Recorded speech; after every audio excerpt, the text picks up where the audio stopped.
Time magazine calls Hunter S. Thompson the Unabomber of contemporary American letters. The author of Fear and Loathing in Las Vegas, he has been a journalist and an author and a hybrid of the two. But there has been one form of writing that has remained constant for him. It is letter writing. The Proud Highway is a collection of some of the 20,000 letters Hunter Thompson has written since 1955, with letters to people like Tom Wolfe, Norman Mailer, William Faulkner, and Lyndon Johnson. This collection chronicles up to the year 1967 and the publication of his first book, Hell's Angels. I am pleased, at long last, to have Hunter Thompson on this program. Welcome. Great to have you here. Nice to be here. To do this, to write these letters as well as they are, to keep them, to make carbons, says to me two things. One, you had a sense of wanting that you were going to be something and be somebody, and this was your way.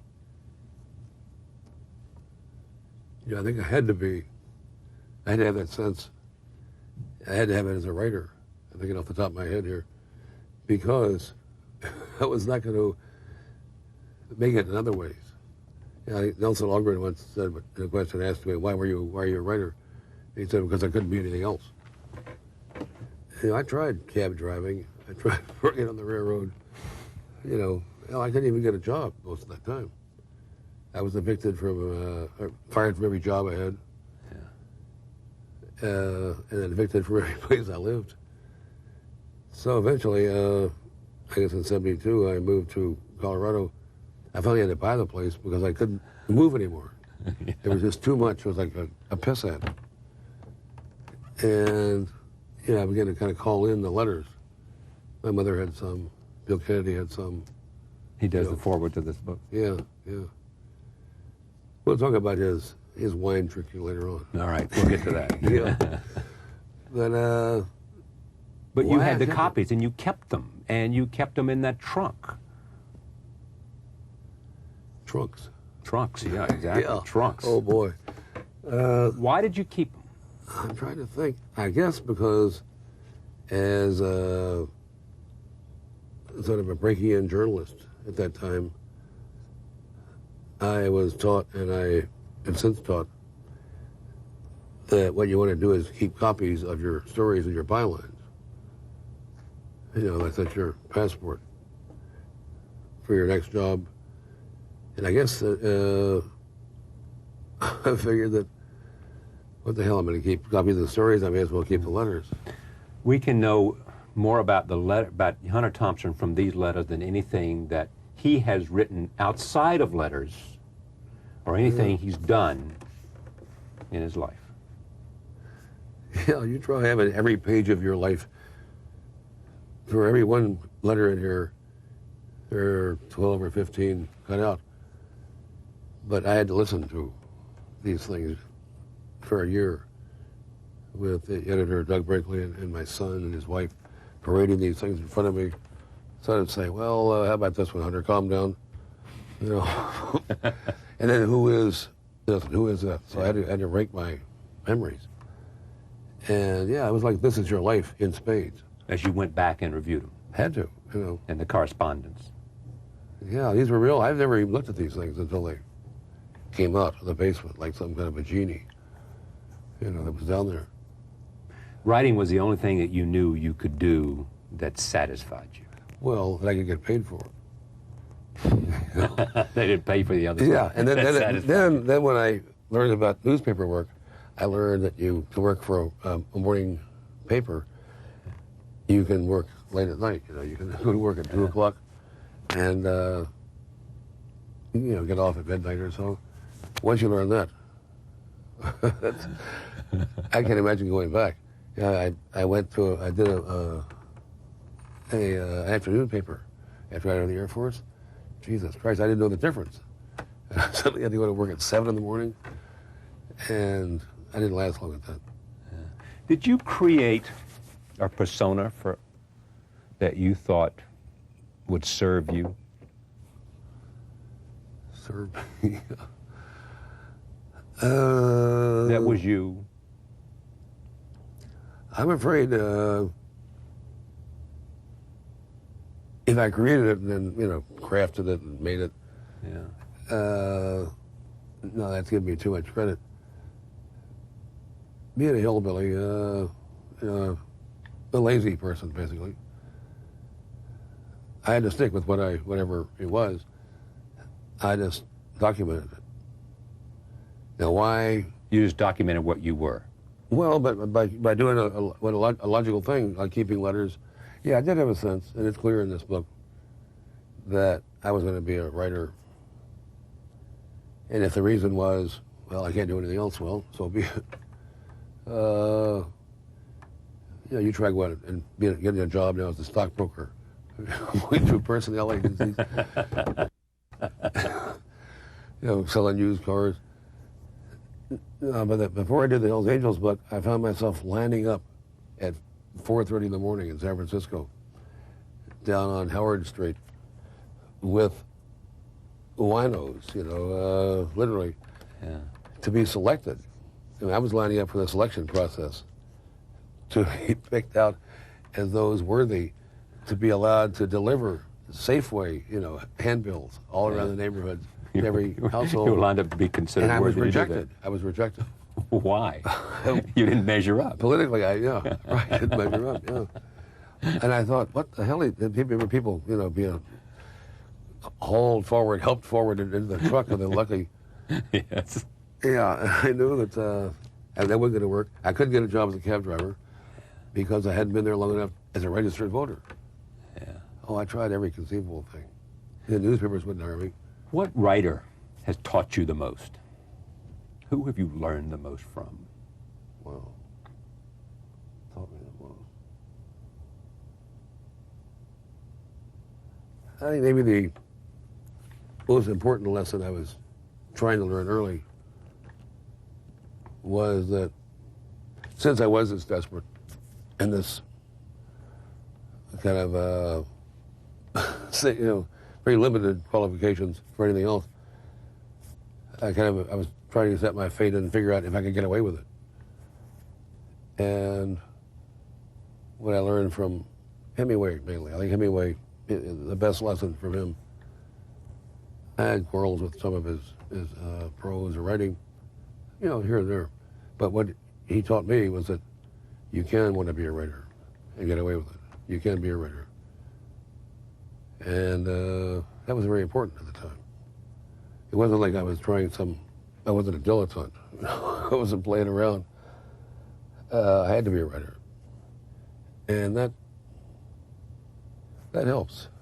I think you know that kind of thing, yeah. There are times when you have, you know, you find that it's not really a choice. You made a commitment a long time ago. And so it was nice to find out that at least somebody got away with it. And after that, I began to look at Hemingway's prose. But that was the main lesson that I learned from him. Look at his prose for... No, he taught me that you can be a writer and you can be a success at it. Yeah. You don't have to, you know, take these slings and arrows forever. I'm starting to sound like some kind of a stockbroker, a competitive freak. But No. to get away with it is very important. Getting away with it. Yeah, to be a writer. I consider that getting away with it. Yeah. But there are the stories. I heard this story a long time ago about you. And the writers change, but the story is you poring over whoever it might be, Hemingway or Faulkner or Shakespeare. And it's this legendary story of you poring over and someone saying, Hunter, what the hell are you doing? And you saying, I'm trying to get the rhythm. Oh, there were times when I would type it sometimes, just to. You'd be surprised if you type somebody else's lines. I try to do Kerouac's poetry. I can't really do it. Kerouac had different rhythms, but if you type out somebody's work, you can learn a lot about. Basically, it's music, I think. Yeah. And from typing out parts of Faulkner, Hemingway, Fitzgerald. I mean, these were just these were writers that were very big in my life and the lives of the people around me. So yeah, I wanted to learn from the best, I guess. And that was one way to do it. But I was quite serious, When you wrote Faulkner, I guess. you did write Faulkner. It's in here. Oh, yeah. What? I mean, where did it come from? You just wanted to connect and say, "Send me some money." Oh, no. No. I did say that, though, didn't I? Yes, you did. No, that was a joke. It got his attention. No, but I think it was part But no of money. I think it was part of the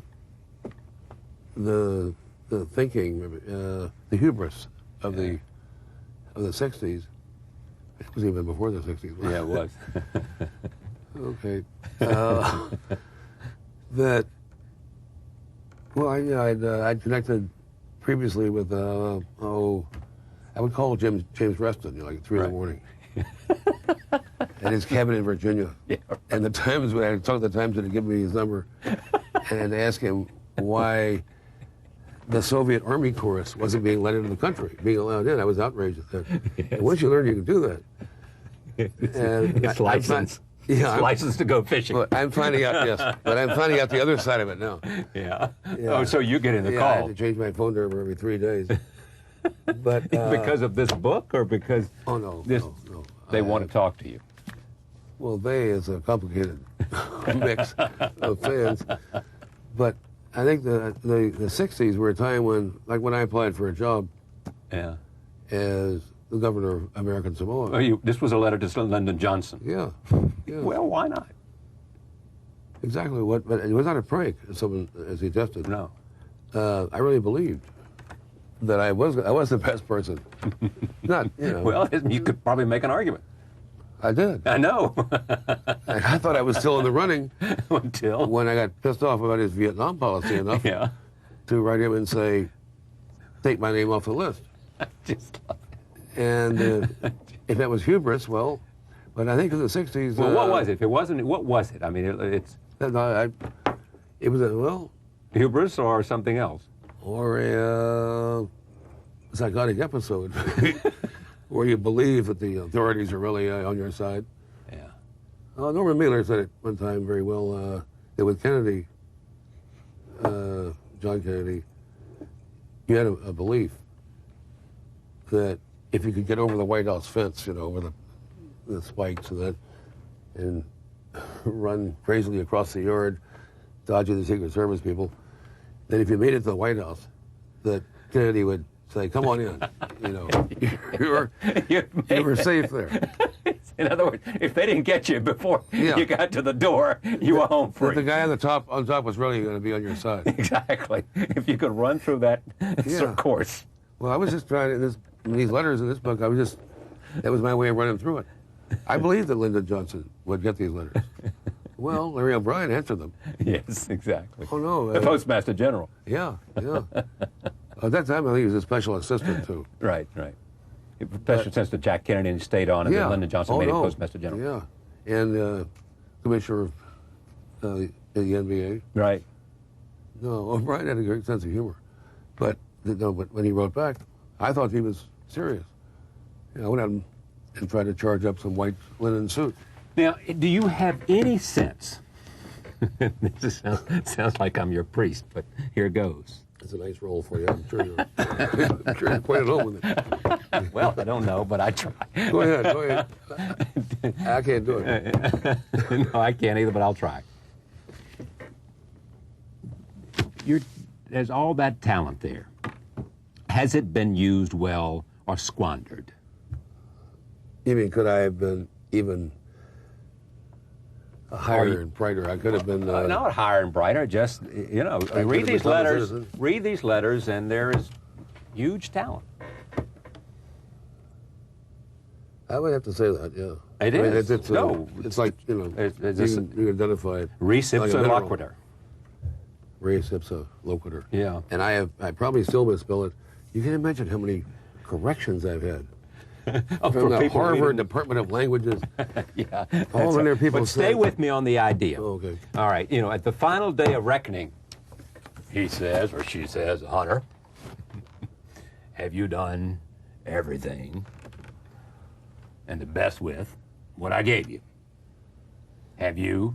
Did I hide my candle under a bushel? Yes. Probably. Yeah. He says, or she says, I gave you this talent. Did you throw it away? And what's your best evidence No. that you used it well? Well, what the hell am I supposed to? I'm on trial? Yeah, no, you're done pretty trying well. to get in. I got the keys. No, you don't. No, and the voice is not going to have it either. I know who has the keys. Who has the keys? Well, I'll just tell you now, just between us. I'm sure that there are no cameras. No, nobody knows, right. that. Yeah, right. That I am a road man. A what? A road man. A road man. For the Lords of Karma. Yeah. For the Great Hall. Yeah. I know what happens to you, me, and everyone else when they supposedly die. It's just passage around the Great Loop. Yeah. And they come eventually to be judged, or just, assessed. All right. They go before the Lords of Karma, and their lives, the decision's already been made. Yeah. And as a roadman, I'm a cog in the wheel. I know that I have to come back around way too often, frankly. And other people come back around in the form that they deserve. Now you could come back as a three-legged dog in Bangladesh in a hurricane if that was the judgment of the Great Hall. But it's based entirely on how what you do now. And in the Oriental Buddhist scheme of things, karma takes a long time. You're like your son's gonna. You come back around and tend to be the slave of your son. But now, the karma is sped up. So I believe you got your karma now. I don't have to believe. I'm a roadman. I mean, I can tell you what's happening. Yeah.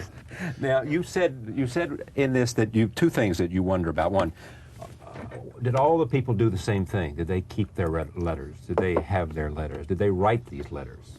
Right? That's one of the things you're worried about. And the other thing you're concerned about is where are all those who helped you? Well, I just remember that I basically responded to a level of correspondence. And the letters I got were as good and sometimes better than the ones I sent back out. I guess it was a challenge. It didn't seem like it at the time. That was the way we were accustomed to communicating with each other. Now, I don't know if we came out of some strange cocoon in Louisville. The Our birthplace. Yours too? No, I'm in North Carolina. Oh, I thought so. Yeah. I didn't see the historic degenerate sag in your eyes that you get from Louisville. Yeah, right. But Diane Sawyer is either from Louisville or Lexington, one of the two. There is a weird Kentucky strain here. Yeah. And the Carolina strain, oddly enough, most of the settlement in the country moved westward on very horizontal lines. I know most of my ancestors are from Virginia. And Virginia moved to Kentucky. And then further west. And then you get the Carolinas, go very specifically through Tennessee, then into Arkansas. Go over the Grand Smokies. No, you're all the way across the Mississippi. Right.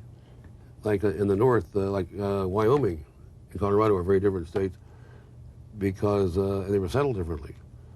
Germans settled in a horizontal line out to Wyoming, and Scandinavians above them. Wild people, freebooters settled Colorado. Let me read some of these letters, because we're talking about them so much that I'm going to just take a bite out of this one. A sad day, November 22nd, 1963, Woody Creek. I am tired enough to sleep here in this chair, but I have to be in town at 8:30 when Western Union opens, so what the hell? Besides, I'm afraid to sleep for fear of what I might learn when I wake up. There is no human being within 500 miles to whom I can communicate anything, much less the fear and loathing that is on me after today's murder. God knows I might go mad for lack of talk. I have become like a psychotic sphinx, I want to kill because I can't talk. I suppose you will say, this is to William Kennedy, the rotten murderer has no meaning. Rotten murder? The rotten murder has no meaning for a true writer of fiction, and that the real artist in the little magazines are above such temporal things. I wish I could agree, but in fact, I think that what happened today is far more meaningful than the entire contents of the little magazines for the past 20 years. And the next 20, if we get that far. Magazines we're talking about. All right. We now enter the era of the train. Neither your children nor mine will ever be able to grasp what Gatsby was after. No more of that. You misunderstood it, of course, peeling back only the first and most obvious layer. Take your realism to the garbage dump or the little magazines. They're like a man who goes into a phone booth to pull his pod. Nada, nada. The killing has put me in a state of shock. The rage is trebled. I was not prepared at this time for the death of hope, but here it is. Ignore it at your peril. I have written Simonin, that cheap bookstore Marxist, that he had better tell his boys to buy bullets and forget the dialectic. This is the end of reason, the dirtiest hour in our time. I mean to come down from the hills and enter the fray. Tomorrow, a cable job request to the reporter. Failing that, the observer. Beyond that, God knows, but it will have to be something. From now until the 1964 elections, every man with balls should be on the firing line. The boat will be the most critical in the history of man. No matter what, today is the end of an era. No more fair play. From now on, it is dirty pool and judo in the clinches. The savage nuts have shattered the great myth of American decency.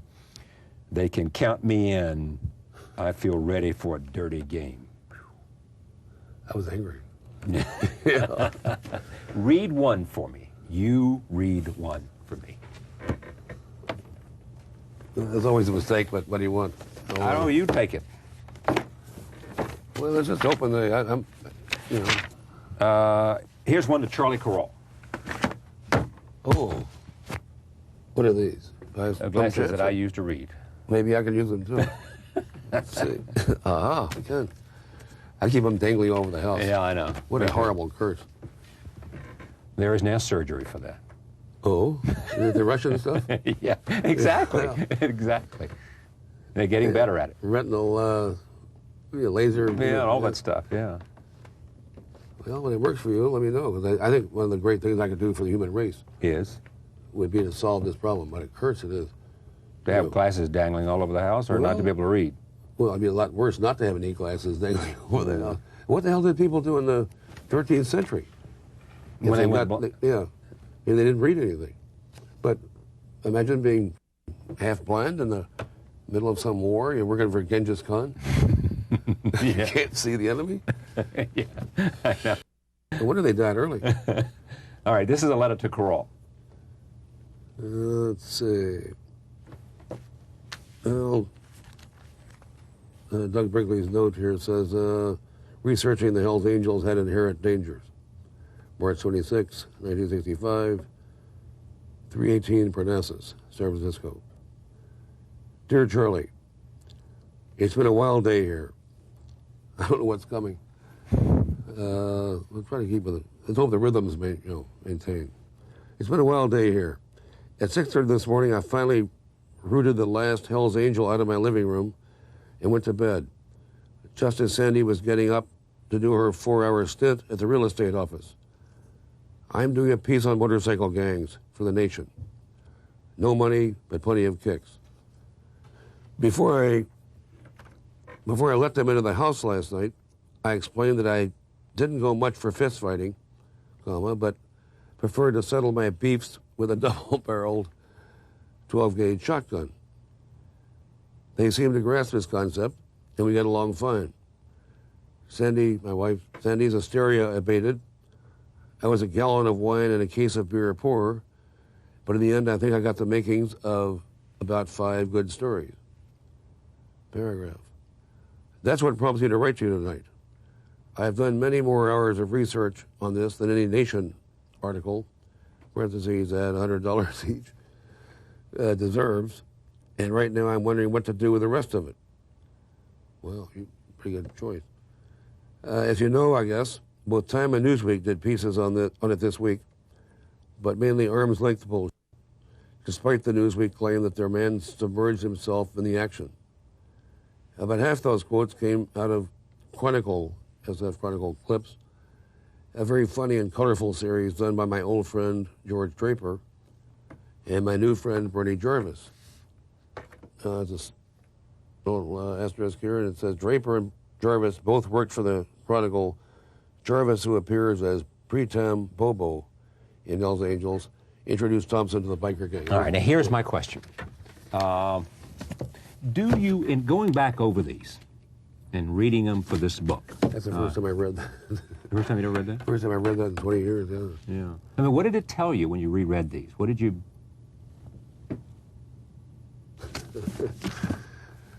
It's more like what it didn't tell me, I guess. What didn't it tell you?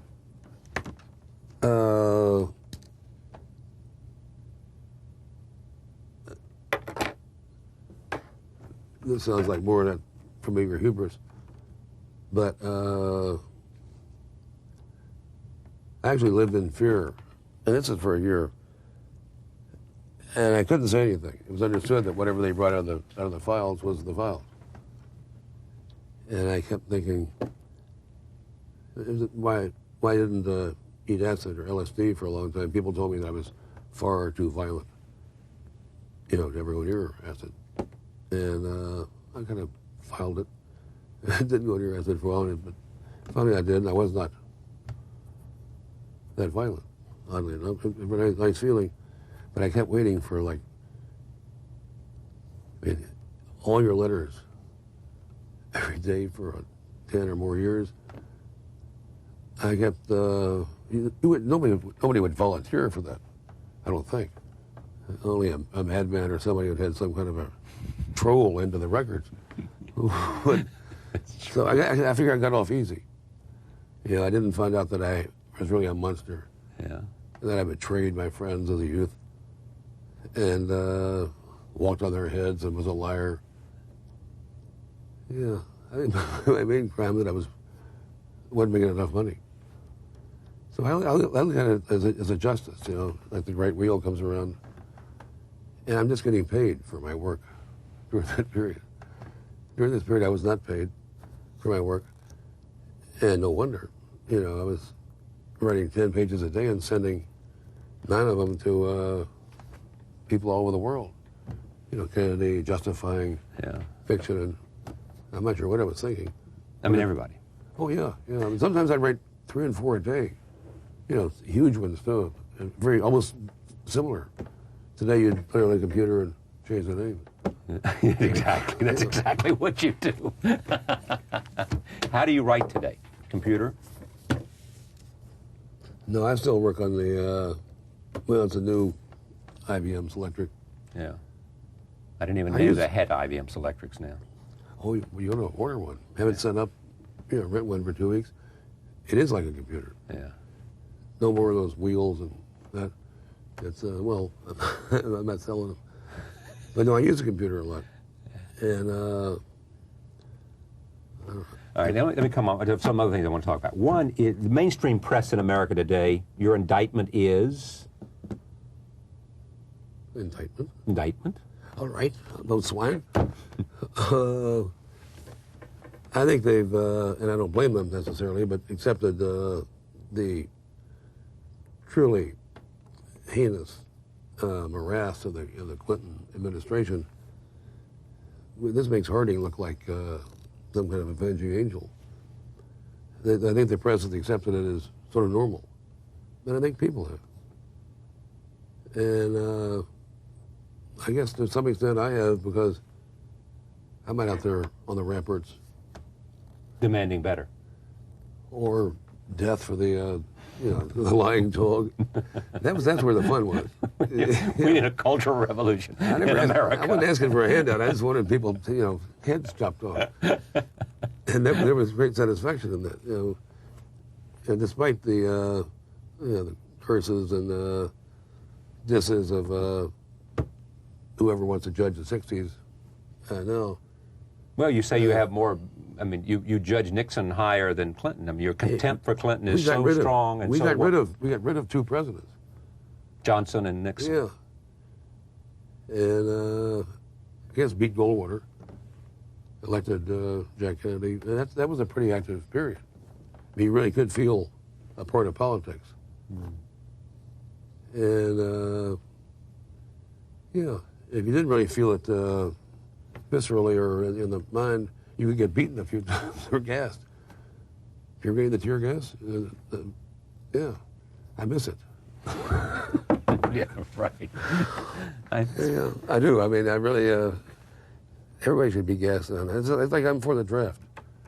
I think everybody should be in the military. I think it civilizes the military. That's why we got out of the Vietnam War. We'd still be fighting it if it hadn't been for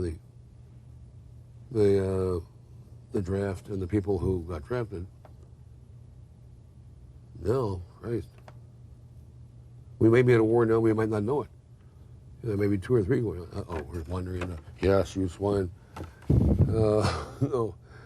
But there's a difference between a military that's recruited from the unemployable, from the ranks of those, and one that's recruited from campuses all over the country for a limited. The boys from the campus didn't want to go. Well, a lot of them went anyway. Yeah. And I believe that civilized the military to the point that we were able to get out of Vietnam, finally. So in terms of this president, the mainstream press is not... I'm not sure that... I can't say you better get after the Whitewater or... There is no war, really. I mean, if Clinton's that bad, who's the enemy? But it's kind of hard. I don't see that conflict, that which side he won. You voted for him in '92. In '92, yes, I did. I wanted to beat George Bush. I totally voted for him. I endorsed him. I was suckered into it. And I wouldn't have voted for Dole last year. I didn't vote for Clinton either. But... What did you do? I voted for Ralph Nader. Right. I figured it was an honorable vote, but yeah, as we learned in the late '60s, you can't say honorable votes. Yeah. It doesn't. It's nice, but it helps to really change things. A couple of things before we go. Gonzo journalism came when you went to cover the Kentucky Derby and. Oh. I think it came as I knew that the whatever description or word term you'd use to call whatever I did was not in the book. So I think I just picked out Gonzo journalism. It came from a letter. This is when you just sent off your notes, was that? Yeah, ripping him out of the binder. Yes. And Stedman's drawings were already in, and I was left. Yes. It's a great story. Yeah, and I finally ended up. That's when I discovered the what is now the fax machine. Yeah. Then it was the what the hell was it? Xerox telecopier. Yeah. A horrible thing that smoked and put off weird gases. Yeah. But you could transmit a page from here to San Francisco in minutes, and then to the printer if you're really desperate. Is there one letter in your collection that you prize the most that you have received? This thing is tragically short of incoming. Yes, you got a point there. Yeah, but Jesus, but there are some correspondences here, clearly. Tom Wolfe, Kuralt. We'd have to get down to love letters, and then I'd have to sort them.